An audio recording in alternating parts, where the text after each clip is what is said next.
passive income's like a golden goose. It keeps laying that golden egg week after week after week.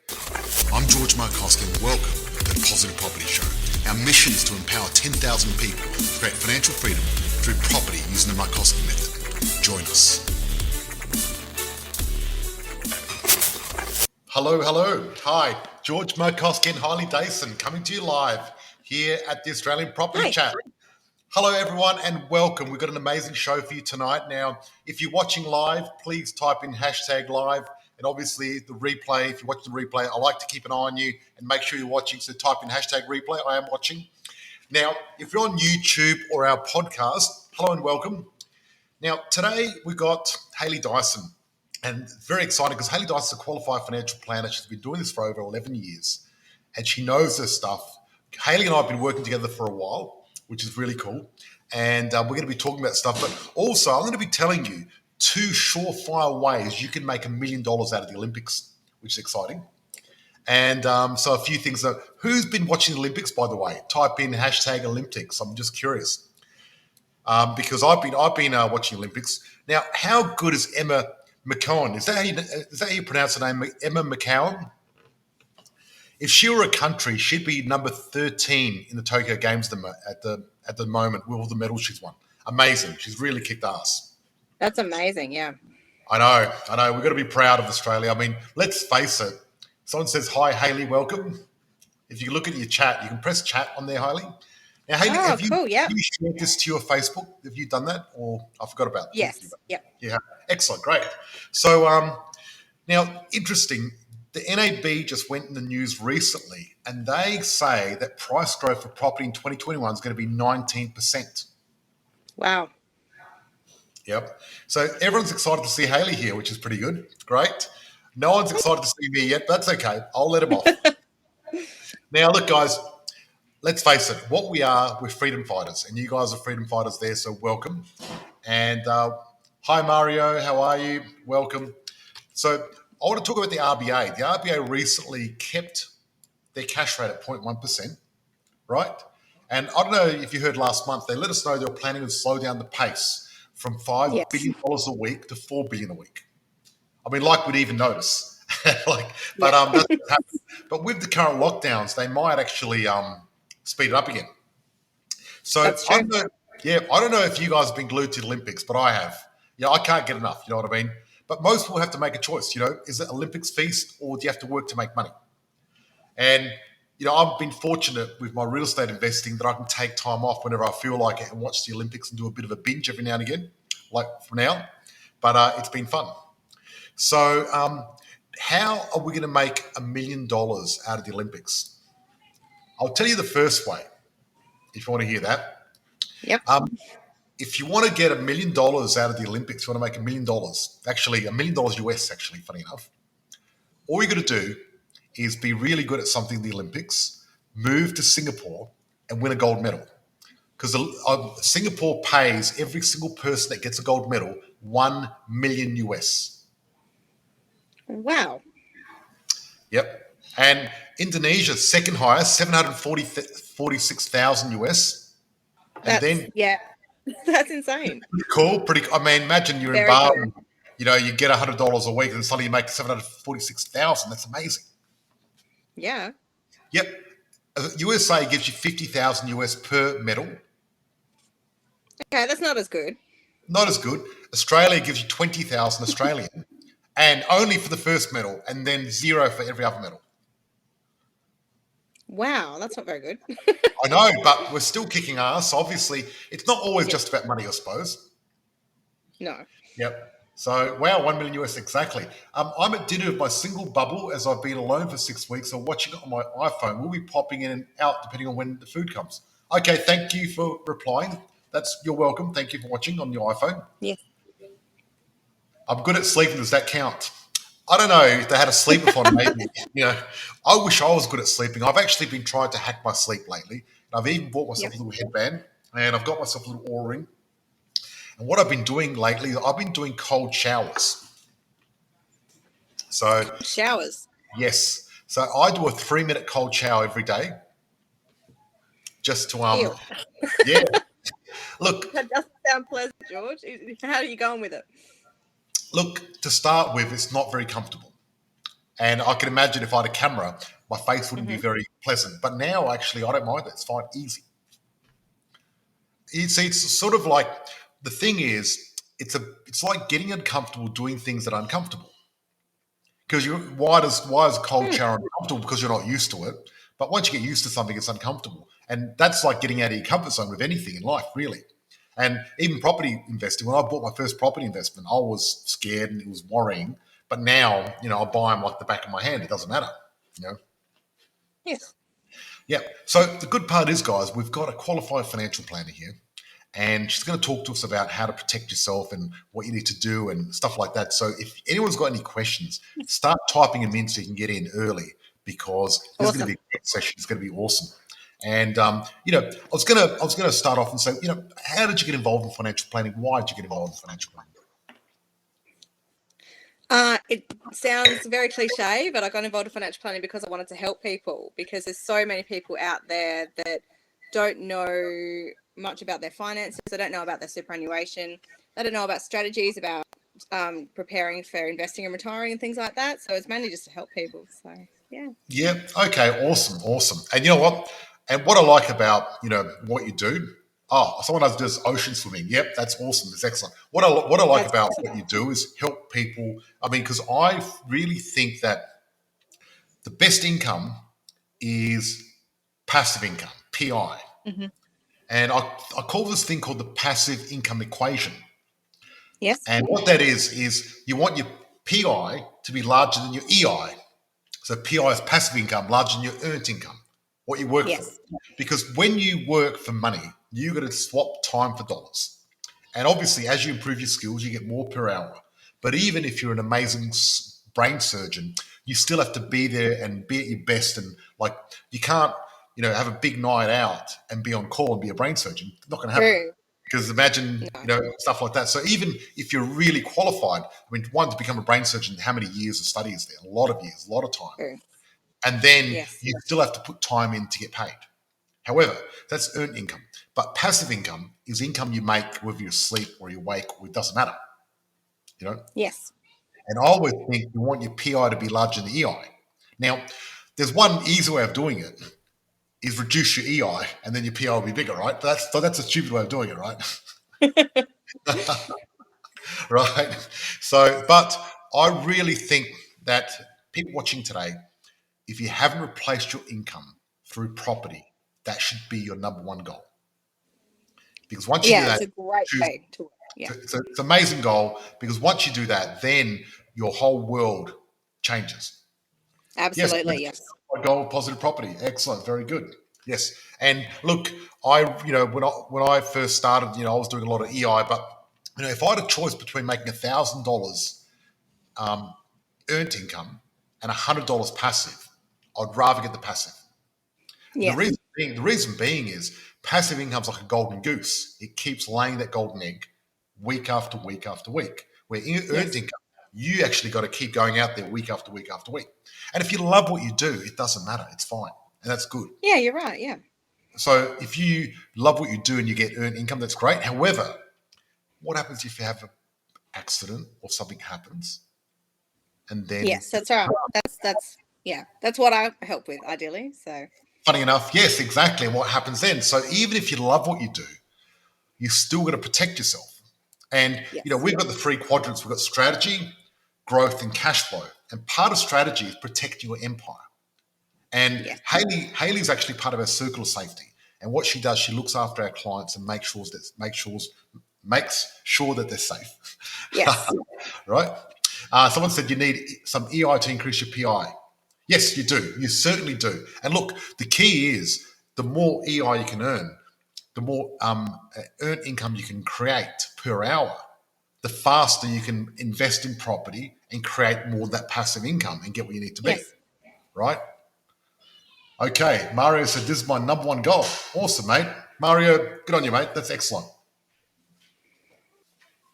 How do you place active income, not artificial intelligence PI? Well, there's only one way to do it, and that is through active income is through investing in property, investing in assets. But the one thing is, how do you protect your EI, your earned income? Because you're at the moment, unless you got passive income, earned income is everything you've got. You need that to survive, to buy food. We live in a capital society, to live and everything else like that. So how do we protect that? So, Hayley, what do we do here? So when we're looking at protecting our income, what I like to set up for my clients then is income protection. Obviously, it does what it sounds like. So income protection pays 75% of your income plus super if you're injured or ill and you can't go to work. Yep. Give us an example. Like, what do you mean by that? Like, so, you know. So an example would be, it could be something short term, like you break your leg.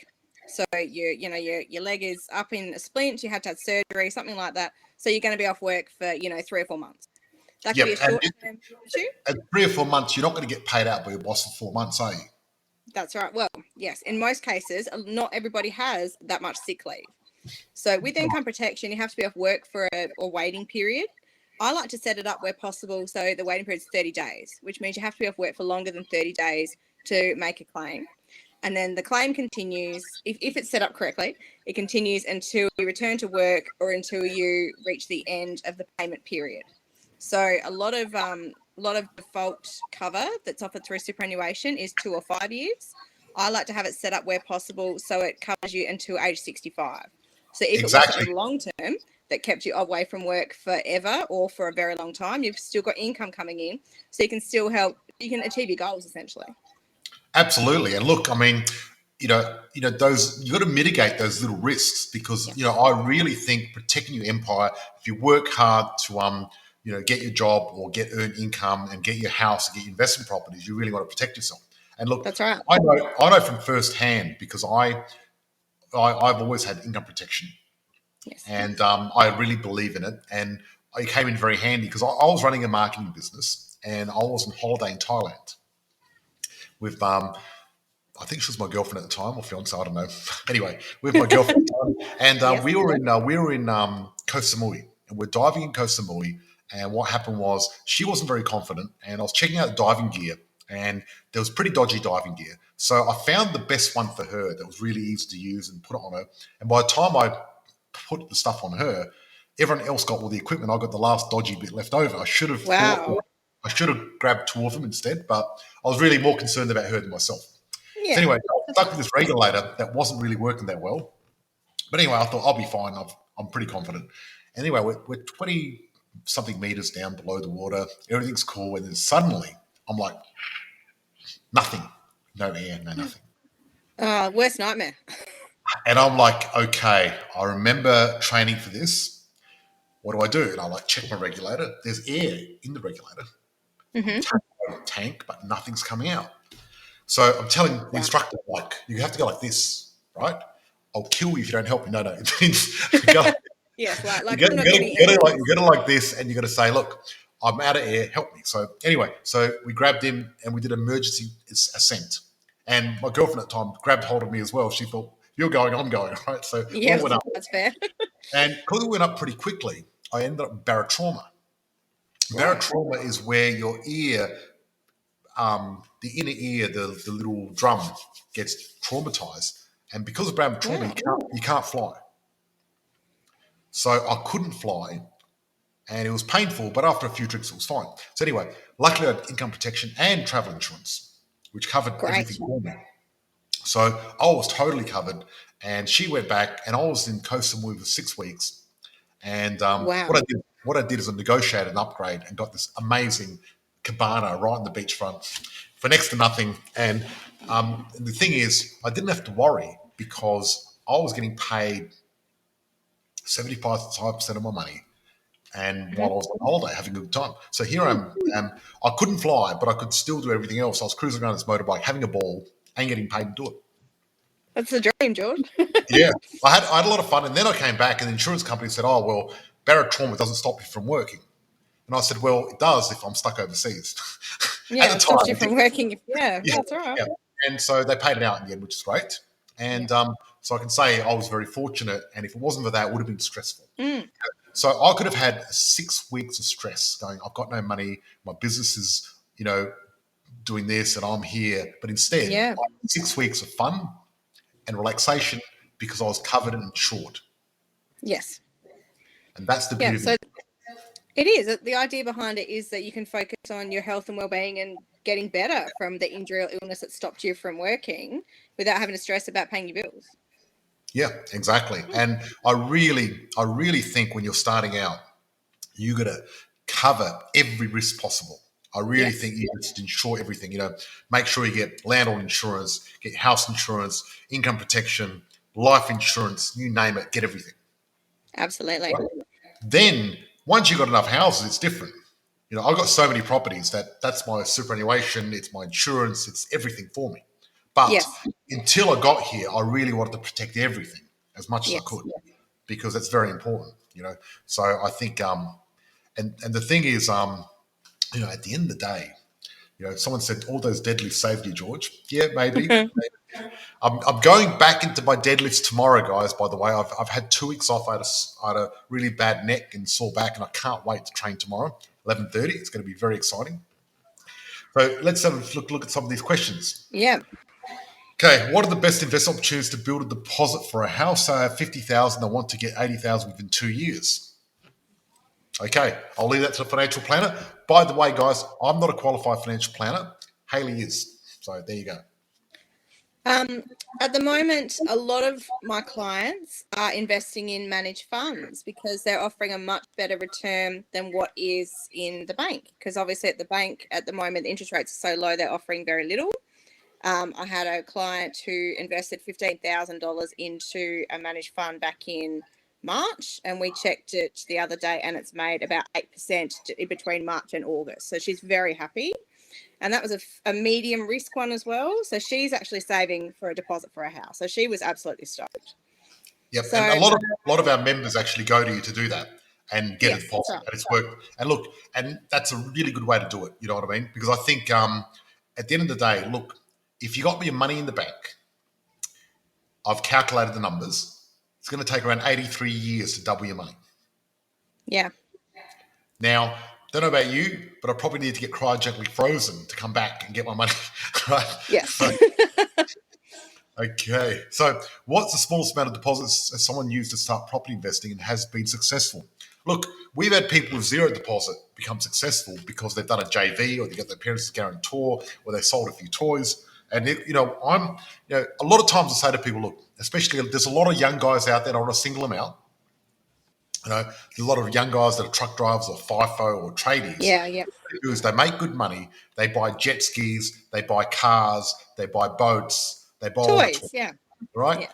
And you know what? And I'm saying, look, guys, forget the toys. Invest in property and use your passive income to get toys, not your active income. You've worked too hard for your active income to waste it on toys. Now, and a lot of people go, well, George, you got a convertible Porsche, you got your own toy. Well, guess what? I'm making an announcement today. I'm selling my Porsche. No, you're not. I'm selling my Porsche, and what I'm going to do with the money, I'm going to invest it in the property. I'm Okay. doing an experiment. I'm going to sell the Porsche, buy a property, and I reckon by the time, in a year's time, the property's going to go up enough where I can just use the equity to get a Porsche and have a property at the same time. That's a really good strategy, isn't it? And I don't need to do it, but I want to prove it to these guys out there that it's okay to sell your toys. Get over it.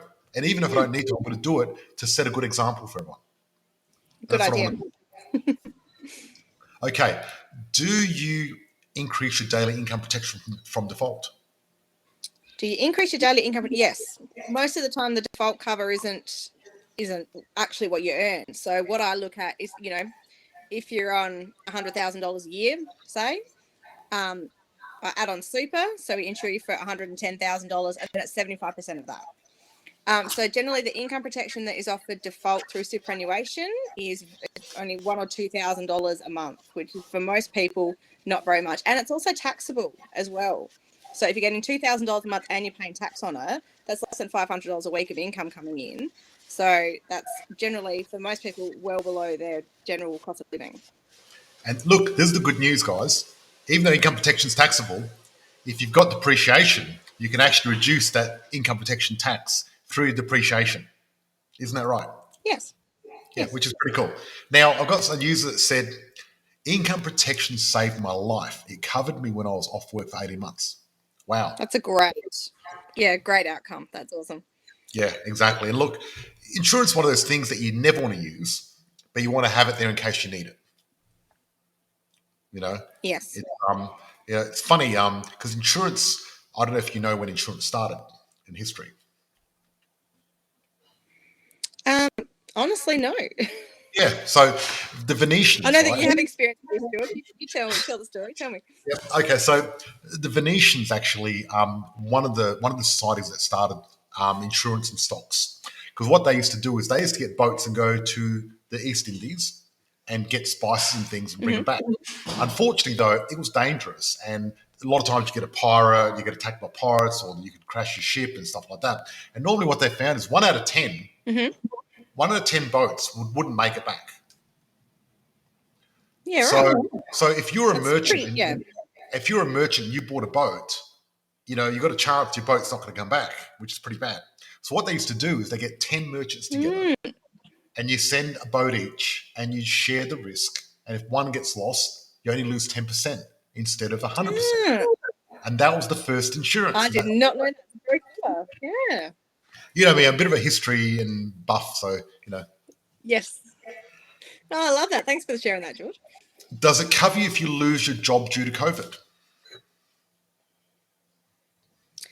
Unfortunately, no. So the income protection that you have through your super or outside super does not cover you for redundancy or losing a job. It covers you only for injury or illness.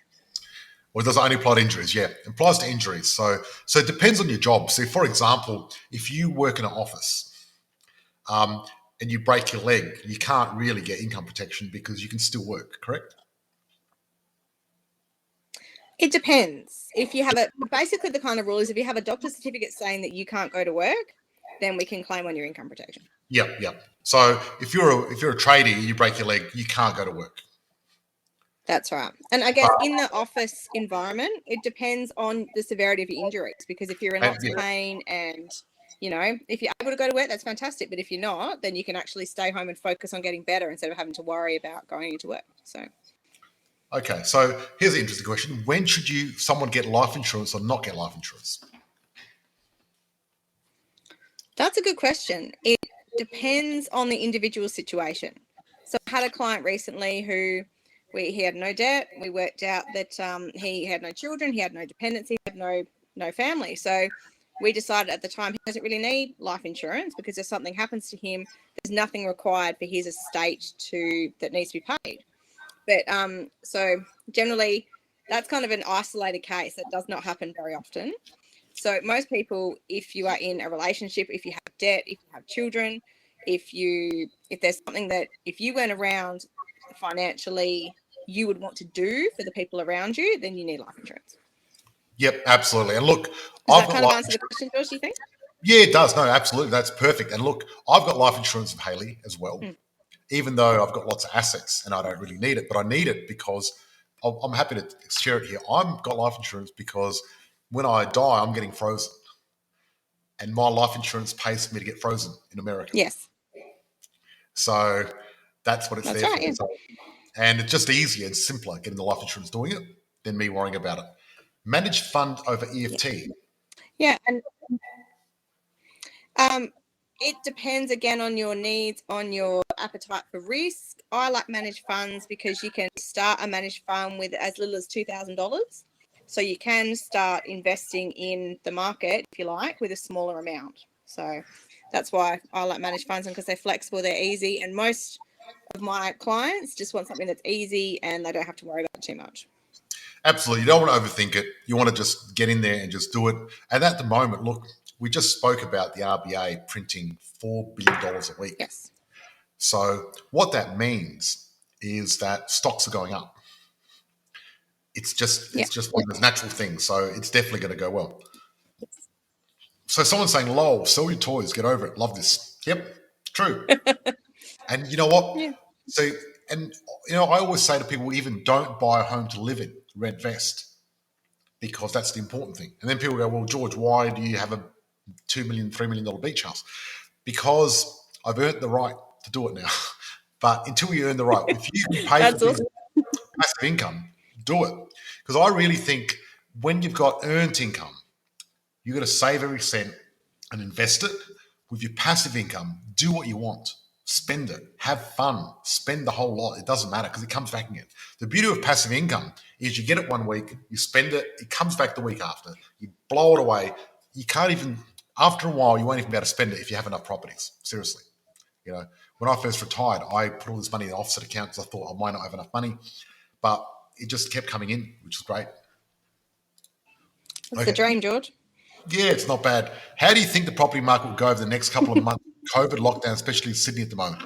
Look, one thing, when COVID first hit, I thought we're going to have a V-shaped recovery, and that's exactly what happened. And there wasn't really much of a dip. However, you know, it was less than I thought. And the reason being is we've got a thing called demand and supply. So when there's a lockdown, there's less supply, but people still want to buy. People don't want to stop buying just because of lockdown, but people don't sell because they can't sell during lockdown. So what happens is you've got more pent-up demand, less supply, so it pushes the market up. Is this income protection just through super? No. To answer the question, you can have it inside super or outside super. It depends on how we'd like to structure it. That's right. And look, I'm not a big fan of super, but if you're going to have super, I see super like monopoly money because I can't touch it till I'm 65 and probably even older. But the one thing I like about super is I want to try to spend it on income protection, insurance, everything else I can because it doesn't matter. Okay. That's one way to look at it. Can you I kind still of say it's like with super we have to have it. So yeah. Yeah, we have to have it. And at the end of the day, I think super's good if you don't have property. But I'd rather have 10 properties, make me $250,000 a year. That's all. But you know, can you still claim the injury occurs? You're not wrong, George. Can you still claim if the injury occurs outside of work? Yeah, that's the whole point. I mean, if you get injured at work, work cover actually covers you, not income protection anyway. But income protection might cover the gap. Is that correct, or how does that work? Again, it depends on work cover is covering because work cover sometimes only covers your medical expenses and not your salary. So again, it depends on the individual situation. But yeah, generally they will cover more than what work cover will cover. And It's not just for injury, it's also for illness. So, you know, if you were diagnosed with an illness that prevents you from working, then you can claim on that as well. So Yep. So it's even for mental illness as well, correct? Yes. Yep. Yeah, I'm seeing a lot of claims. Examples of how it's worked well for someone, or have you got any stories that we can hear? Any, you don't have to mention the person. I'd like to hear some juicy stories here. Tell us a story about income protection. I had one client who injured his knee. He was at a bachelor's party and one of his mates jumped on his back and forced him into a squat. And he was a very fit guy. He was like always at the gym, all that sort of stuff. Injured his knee and he was out of work for 9 months because he had to have a full knee reconstruction. So thankfully he had income protection. He had a wife and 2 small children and they had quite a bit of debt. And so we were able to make a claim on his income protection and he was able to get the money to go through. And during that time, he actually studied and retrained to do something else. So it was kind of cool because he was able to use his time instead of fretting about money. He was able to use it to better his situation. Wow. So even if you get injured while you're pissed with your mates, you still get covered. Oh, yeah. Right. That's pretty good. That's good. That's good. It is, yes. Is it worth breaking fixed loan to access equity? I think I might have to answer this one.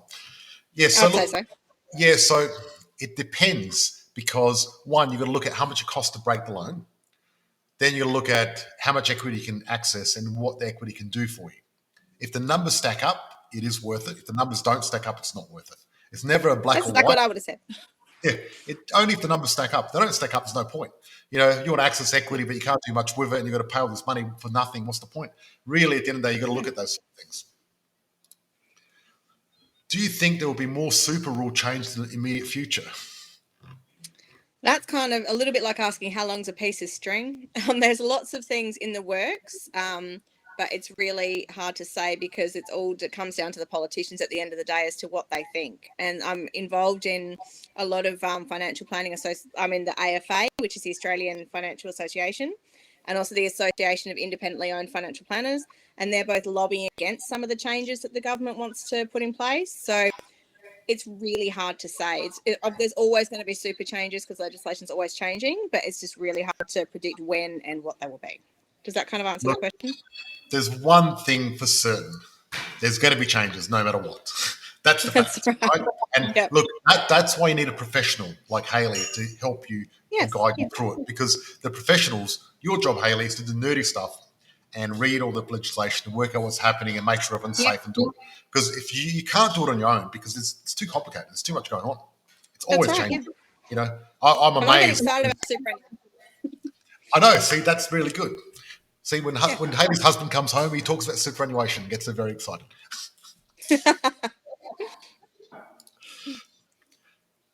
HTW predicts most cities in rising market. Do you agree? Yes. Look, at the moment, we've got a massive rising market, except some are rising a lot quicker than others. So it's a matter of fine-tuning where you're going to be.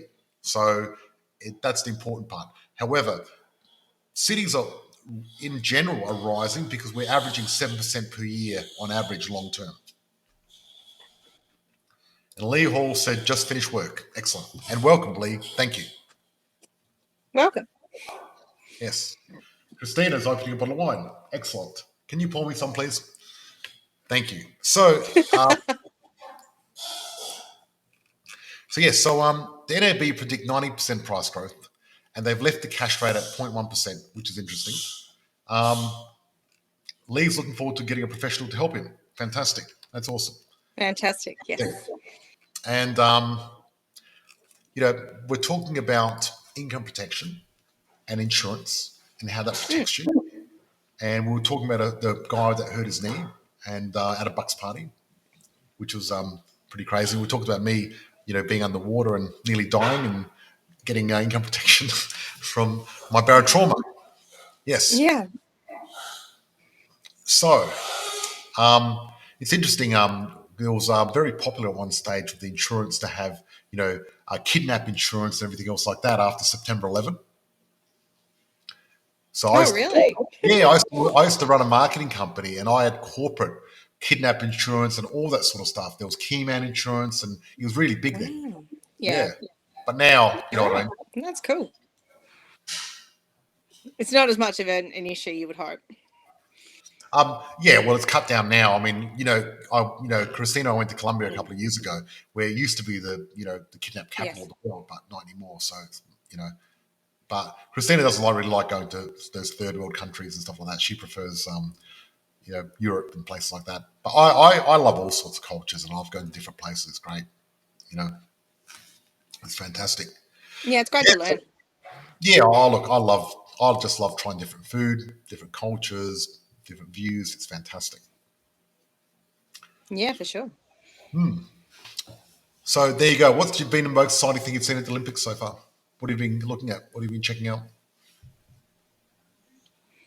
I watched some of the races this morning. I was at the dentist, and it was on the roof above the dentist. So I honestly haven't watched too much at the moment, but I got to see. I couldn't even tell you what the sport was, but I saw a little bit of it past the dentist's face. I've been really getting into it lately. I've been watching the synchronized swimming. There's been so much swimming going on. And Australia's so good at swimming. I've been watching the BMX riding. There's so many new sports. Can you believe BMX riding is a sport? You know what I mean? Like crazy. And then I knew it was a sport. I just didn't realize it was an Olympic sport. That's cool. Yeah, it's Olympic sport now. What else is Olympic sport? There's there used to be pistol dueling as a sport back in the day. Yeah, I did know that actually. That's cool. Like, what a crazy sport to have at the Olympics, you know what I mean? Yeah. You just think someone will get killed. Yeah, but they used to use wax bullets, and then like a fencing mask, like a beekeeper mask or something like that. Should you salary sacrifice in the super? Yeah, that still sounds. Yeah, well, they don't do it anymore, obviously. Yeah. Obviously, they realised it was stupid. Yeah, look, I mean, obviously they changed the way they do things. We got all these new sports now that are very different. What are the other new sports that are coming out? There's just so many interesting. Oh yeah, skateboarding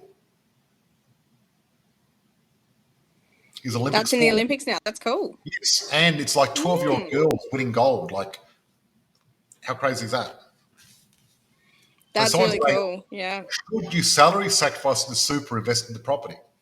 Well, I know what I'd say. Look, it really what you're going to do is you're going to balance out the tax savings that you get from salary sacrificing in the super and the That's property. what I was going to say.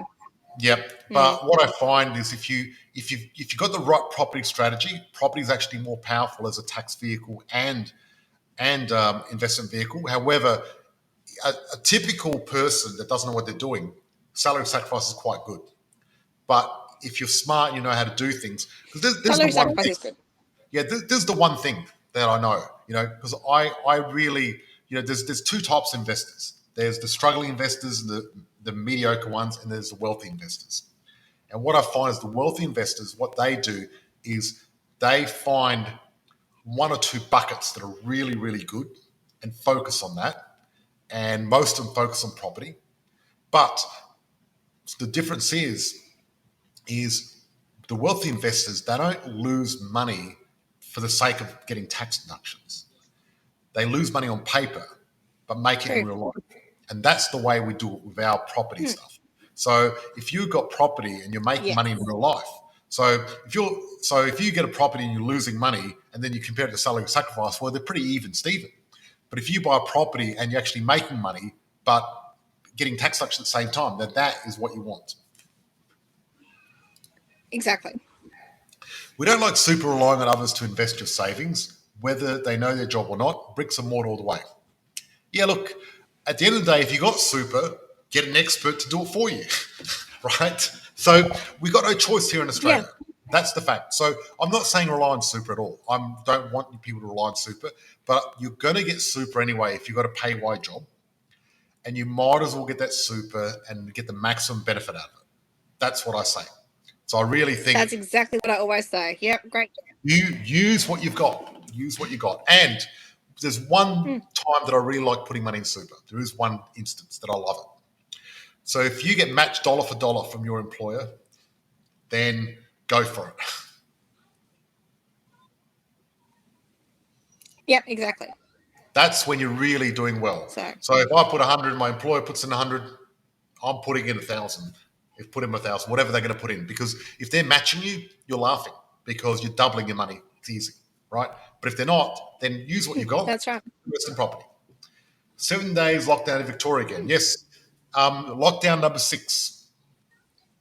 Yep. Apparently, it's only 3 more lockdowns till Christmas in Victoria. So, we're so fortunate to be in Adelaide. I mean, Christina and I were going Dear. to Bali, as you probably heard. Yes. But we've decided not to at the moment. We've postponed our trip because there's too much COVID going on there. And there's so much decisiveness about COVID. Today, I decided to shoot a video. I'm posting it next week and saying my 2 bits about COVID. But I'll save it to then. Yeah. Cool. If I have multiple insurances in super and outside, will there be issues in claiming from both?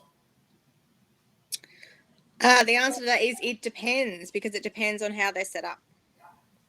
Yep. So, and if you do have multiple insurances, you might be paying for things that you don't need. So it might be worth streamlining them into one and just reviewing that and seeing if there's something that we can do to kind of make it work better for you. Yeah. Because then you might also be paying double things that you might not need. So yeah, what I would do is I'd get rid of the one out of super and then boost up the one in super, save some money, use your monopoly money to get insurance, and use your real money to get property. yeah, I'm a big fan of paying for your insurance through super. Obviously, the first reason is cash flow, because it means that you don't have to pay the bill yourself, as exactly as George said. The second reason is that your super fund gets a tax deduction for paying it through. So if your insurance premium is like $1,000 a year and you're paying $1,000 a year to the insurance company, that's what you pay. But if your super fund pays that money to the insurance company, they only pay $850.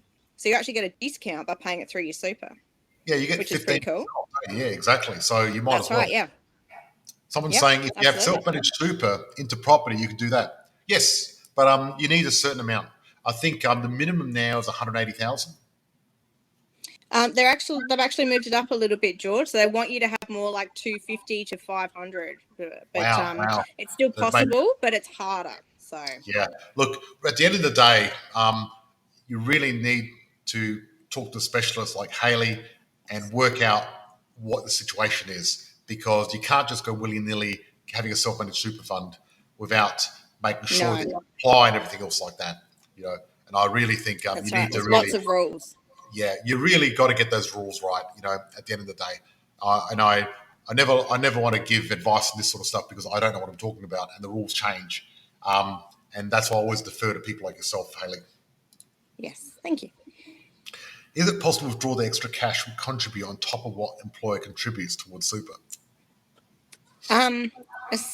Generally, no. To answer your question, it depends on whether you've reached your preservation age. It depends on how the money was contributed. So, generally, no, but it might be possible. So, if you want to contact me afterwards and ask me personally to look into it, we can have more of a chat. So, Do you see an advantage of buying super cheap property and paying it off as quickly as possible, or always rent? Okay, so I think what this person's talking about is owner occupier. That's super cheap. Do you really want to live in a super cheap property for one? No, I think at the end of the day, I think that you don't want to spork. You want to, if you want to invest in property, buy and invest in property and get the tenant to pay it off while you pay it off. So it's a matter of leverage. So if you think that you paying something off quickly is the right way to go, you're thinking the wrong way. It's not about you paying anything off. It's about getting other people to do all the work for you. See, the wealthy investors, they don't do all the heavy lifting. The heavy lifting is done by the bank, by the property, by the taxman, by the tenant, by the circle of safety. And that's the way you got to think. Whenever you think, me, I got to work hard and do things, well, then you got the wrong thinking, because that's not the way investing works if you want to be a wealthy investor. If you want to be a poor investor or work hard, because that's not really investor, that's not PI, that's EI. You want passive income. And passive income is not about working hard, not about trying to pay something off quickly. It's a matter of long-term investing and getting the property to pay itself off and pay you at the same time. Because if I tried doing something like that, it wouldn't work. And the deal is, right, don't try to reinvent the wheel. That's what a lot of people do. They're always trying to find shortcuts. The shortcuts don't work. They actually take longer. Getting a super cheap property and paying it off quickly is a really good way to not grow your portfolio and be stuck where you are and work harder and get less money. A good way to make money is to invest in the right property that's going to grow and make you money, so you can make it while you sleep and you get passive income. And unfortunately, there's no other way around it. The quickest way is this way. Any other way is slower, a lot slower. And it's a human nature to try to find shortcuts and different ways of trying to beat the system. But at the end of the day, if you could beat the system, then the wealthy investors would have found it and they would be doing it. But they're not doing that. That's what they're doing is what I'm doing. yeah. Someone said I've done it with 150. Yes, and early on you could do 150, and now you can't. But that's okay. Yes. How do I book with Hayley? Yeah. If anyone wants to book with Hayley, type in hashtag Hayley and our team will reach out to you. Right? So please do. Thanks, George. Yep, no, you're welcome. Just type in hashtag Hayley. People will reach out. Our team will reach out to you and get you in contact with Hayley. And she's excellent. She really knows what she's doing. She personally does all my stuff. She does Christina's stuff. She does all of our members' stuff. She's excellent what she does. So there you go. Thanks, George. I appreciate that. You're welcome. Lee, I just stopped putting money into super this week and started putting that money on my loan. Good on you, Lee. High five. I'd be doing the same thing. You're probably a business owner, Lee, and you probably get away with it. Otherwise, you can't really stop paying super if you've got a wage. What is the current preservation age for a male these days? 58? 60. 60. Yeah, for Yep. males and females. Yeah. Can you explain to everyone what preservation age means, please? So your preservation age is the age where you can access your superannuation. So if you retired at age 53, you're retired, that's fantastic, but you actually still can't access your superannuation till you're 60. Yep, I So retired in my you need to have 30s, enough money to last till then. Yeah, and they didn't give me any super at all. Yes, so there you go. that's right. Yes. And then once you're over 60, anything you take out of your super is tax-free, and any earnings that your super makes is tax-free. So it can be a great tax vehicle in retirement. Absolutely, it's excellent tax vehicle retirement. And one thing I really love helping people do, and which I'm doing myself, is if you got the money, if your financial planner says it's okay, you set up a super fund, you buy a property, and that property when you sell that when you retire, it's totally tax free, no capital gains. So there's only two properties you get capital gains free, and one's super and one's your owner occupier, and they're the ones that you cash in and get total cash. And what you want to do is buy something that's going to keep doubling and keep going up. And, properties do that. I bought a property in Forestville and I paid $170,000, and now it's worth nearly $1 million. It just keeps going up, just keeps going up. Lisa says Hayley Dyson is an amazing FP, which means financial planner. Thank you, Lisa. That's so lovely of you. Super cheap often doesn't mean decent capital growth. Actually, super cheap means probably not decent capital growth, unfortunately. Okay, someone said 150K was last week. Well, whoever you used, good luck. And it depends. Everyone's got a different way of doing things. Someone said hashtag Hayley, which is great. We've got someone there that wants to talk to you. Keep going, hashtag Hayley, guys. I'm self-employed. Do I need to contribute to my super? Okay, interesting question. I generally say it depends on your cash flow. If you can afford to, it's a great way of saving tax. But at the end of the day, it comes down to whether you can afford it, right or wrong. What a lot of self-employed people do is put the money into their superannuation aside, like into just a bank account, let it sit there, and then at the end of the financial year, they pay a lump sum into their super once they've made sure they paid everybody else and everything else. So right or wrong, that's what works for some people that I've worked with. So. Yeah, look, when you're self-employed, you've got to make sure you've got a lot of runway in front of you. And I agree with you, Hayley. I wouldn't be putting anything till the end of the year. I personally, I've been self-employed for a long time. I personally want to save tax, super, all that sort of stuff right till the end. Make sure you've got enough, and pay yourself first, and make sure you got that, because it can be difficult, and especially now with COVID, things have gone up and down for people, and Yeah, and it's great to contribute to super where you can, but the downfall is once it's in there, you can't get it out again. So. Yep. Now, look, we've got another session starting right now in our private group. So, guys, thank you so much for joining us. I didn't see we've gone over time. It's been a lot of fun. Me neither. Guys, thank you so much. Remember, hashtag Hayley if you want to talk to Hayley. All our members, please join us in the private group. We're going to go really deep with Hayley. We're going to talk about protecting your assets, and we're going to talk about how to insure yourself, and there's a few little tricks of how you can use your super to really protect yourself without using your real cash, which is great. Thank you, everyone, for joining us, and really appreciate you. Look forward to seeing you next week. Cheers. Awesome. Thanks, everybody. It's been great. Thank you. Thank you for listening.